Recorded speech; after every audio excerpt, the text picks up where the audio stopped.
pork fat. That is? Lard, we're gonna make lard. You know what? Let's cut that into tiny little chunks. I like these little scissors. You know, it does make it a little bit easier. Yeah. And what we're gonna do is basically put these over heat, obviously.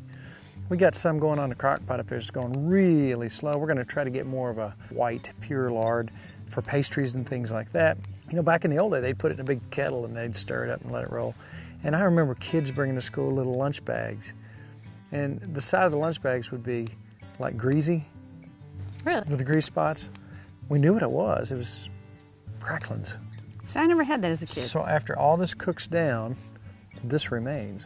So what are Cracklins? It's the leftover stuff. You can take them. We got a skillet over here. When we're done, we'll set those aside. Then we'll just brown them in a skillet, put some salt on them. Tastes kind of like pork rinds or Really? bacon. You can put them in salad. Yummy. They're absolutely wonderful. But rendering lard, it still happens all over the place. And I think it's going to get more and more popular. When people are finding out this is so much better than any of the processed oils, it's good for you.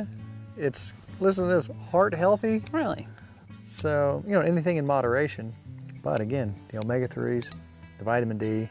Now this is going to be a fairly lengthy process, but again, the lower and slower you go, the lighter it's going to be. If you put it in a hot pan like that and render it real quick, you're going to get a little more color in your lard. It's just, you know, it's just as good, but it is going to have a little more piggy flavor. Now you can go to your butcher shop and ask for pig fat, and guess what? They will hook you up.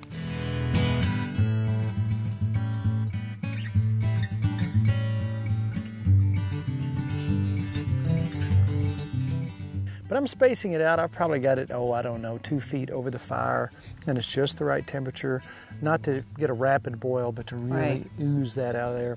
In just a minute, when those pieces of fat continue to shrink and get browner and browner, we're gonna take that and strain it, and we're gonna have lard. I'm telling you what, I can't hardly wait. You know, we're guarding and protecting and trying to show the old-fashioned ways, the things that we saw when we were kids. It's in the back of our mind, and we kind of let it go. And in the 70s and 80s, we got busy and everybody was doing everything, and they put the old ways behind. Guess what? They're coming back. As we go through life, figure out what's good for you and how much you can do on a little piece of property, and how much you can grow yourself, and how much you can put up and can. Let's check these Cracklins. We're getting close. All right, now look what we have here. Wow. That actually makes a noise. You hear it sighing and hissing and popping towards the end. You know you're there. That's amazing what it did. It's like little potatoes. Here. Could I eat those? Yeah, you can eat them. So these are what everybody's heard about, the Cracklins. And that's the noise they make while they're cooking over top of lard. Now, when we get this all off, we're going to ladle this up and put it in small jars, because, you know, typically when we're cooking with lard, we're cooking with it in the bottom of a pan like you would use vegetable oil or whatever. And this is a small batch, of course, because we're just showing you how we do it. But the next step now is to set these aside. You'll take you some cheesecloth. We'll use 2 or 3 layers.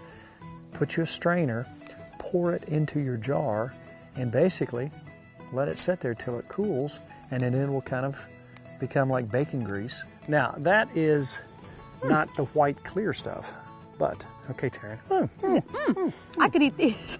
Okay, we got enough for maybe one more jar. Let's do another jar. What we're gonna do right here is we're gonna take our Cracklins, just because we can't resist it. We're gonna pour them off in a skillet, take some salt, and we're just basically gonna turn these over and get them nice and crisp. You talk about good, man. You put Cracklins in cornbread? Are you kidding me? I like onions too.